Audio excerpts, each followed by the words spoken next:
The Patchwork Girl of Oz by L. Frank Baum. Chapter 4. The Glass Cat. The cat was made of glass, so clear and transparent that you could see through it as easily as through a window. In the top of its head, however, was a mass of delicate pink balls which looked like jewels, and it had a heart made of a blood-red ruby. The eyes were two large emeralds, but aside from these colors all the rest of the animal was clear glass, and it had a spun glass tail that was really beautiful. "Well, Doc Pipt, do you mean to introduce us or not?" demanded the cat, in a tone of annoyance. "Seems to me you're forgetting your manners." "Excuse me," returned the magician. "This is Unc Nunkie, the descendant of the former kings of the Munchkins, before this country became a part of the Land of Oz." "He needs a haircut," observed the cat, washing its face. "True," replied Unc, with a low chuckle of amusement. "But he has lived alone in the heart of the forest for many years," the magician explained, "and although that is a barbarous country, there are no barbers there." "Who is the dwarf?" asked the cat. "That is not a dwarf, but a boy," answered the magician. "You've never seen a boy before. He is now small because he is young. With more years he will grow big and become as tall as Unc Nunkie." "Oh, is that magic?" the glass animal inquired. "Yes, but it is nature's magic, which is more wonderful than any art known to man. For instance, my magic made you, and made you live. And it was a poor job, because you are useless and a bother to me. But I can't make you grow. You will always be the same size, and the same saucy, inconsiderate glass cat, with pink brains and a hard ruby heart." "No one can regret more than I the fact that you made me," asserted the cat, crouching upon the floor and slowly swaying its spun glass tail from side to side. "Your world is a very uninteresting place.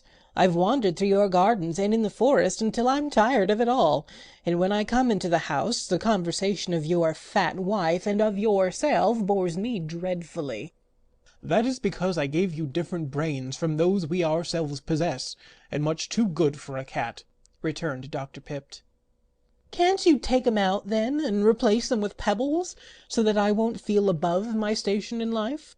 asked the cat pleadingly. "Perhaps so. I'll try it after I've brought the Patchwork Girl to life," he said.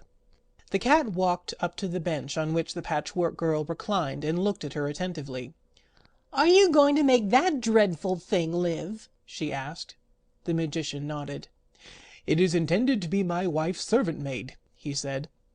"When she is alive she will do all our work and mind the house, but you are not to order her around, Bungle, as you do us. You must treat the Patchwork Girl respectfully."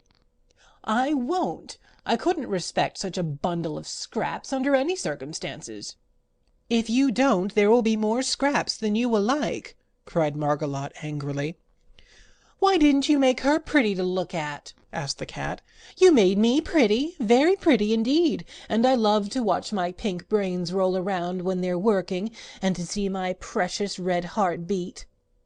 She went to a long mirror as she said this and stood before it, looking at herself with an air of much pride.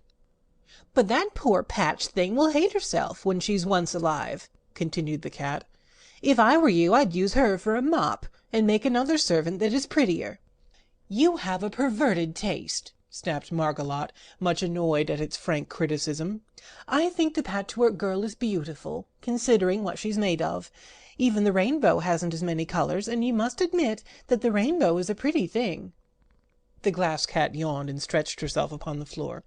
"Have your own way," she said. "I'm sorry for the Patchwork Girl, that's all." Ojo and Unc Nunkie slept that night in the magician's house, and the boy was glad to stay, because he was anxious to see the Patchwork Girl brought to life. The glass cat was also a wonderful creature to little Ojo, who had never seen or known anything of magic before, although he had lived in the fairyland of Oz ever since he was born. Back there in the woods nothing unusual ever happened. Unc Nunkie, who might have been King of the Munchkins had not his people united with all the other countries of Oz in acknowledging Ozma as their sole ruler, had retired into this forgotten forest nook with his baby nephew, and they had lived all alone there.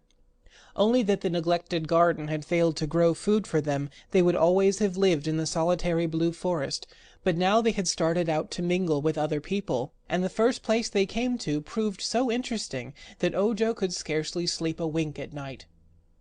Margolotte was an excellent cook, and gave them a fine breakfast. While they were all engaged in eating, the good woman said, "This is the last meal I shall have to cook for some time, for right after breakfast Dr. Pipt has promised to bring my new servant to life. I shall let her wash the breakfast dishes and sweep and dust the house. What a relief it will be!"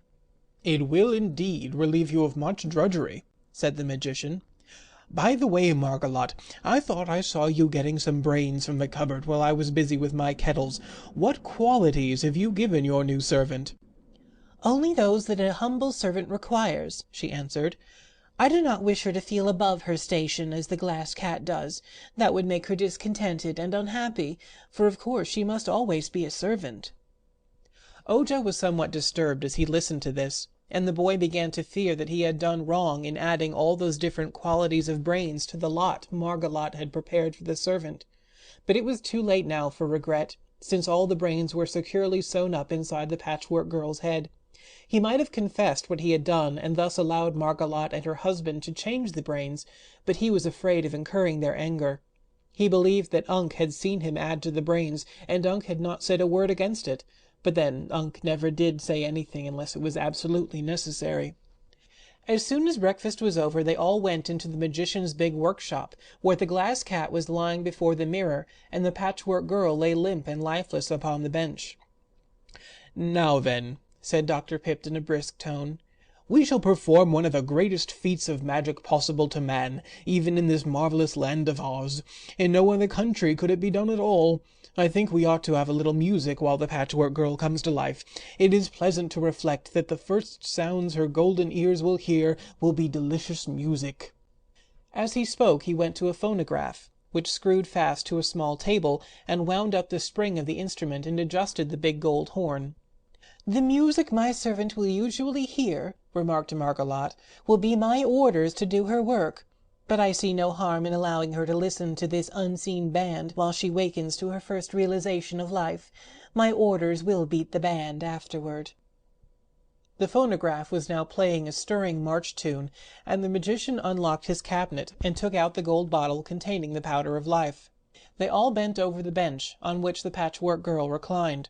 Unc Nunkie and Margolotte stood behind, near the windows, Ojo at one side, and the magician in front, where he would have freedom to sprinkle the powder. The Glass Cat came near too, curious to watch the important scene.